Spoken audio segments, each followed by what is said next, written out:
আসসালামু আলাইকুম বন্ধুরা। শুরু করছি পরম করুণাময় আল্লাহ তাআলার নামে, যিনি সমস্ত কিছুর উপর ক্ষমতাবান, রহমতওয়ালা এবং মেহেরবান।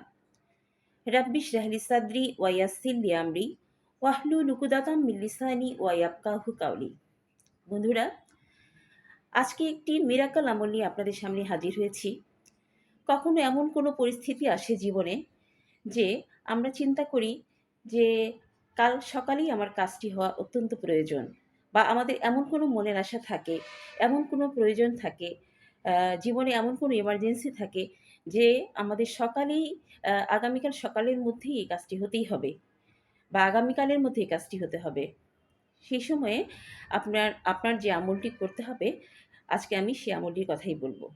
সেটা হচ্ছে, রাতে যখন আপনি ঘুমোতে যাবেন, তখন ঘুমোবার আগে ১ম এ ৩ বার দরুদ ইব্রাহিম পাঠ করবেন। তারপর একটি কলেমা পাঠ করতে হবে, ইন্নাল্লাহা আলা কুল্লি শাইইন কাদির। ইন্নাল্লাহা আলা কুল্লি শাইইন কাদির ১০০ বার পাঠ করে আবারও ৩ বার দরুদ ইব্রাহিম পাঠ করে আপনি ঘুমিয়ে যাবেন।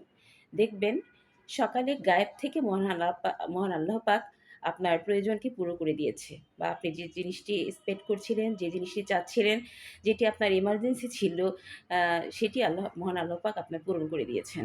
ইনশাআল্লাহ সকালে অথবা আগামীকালের মধ্যেই।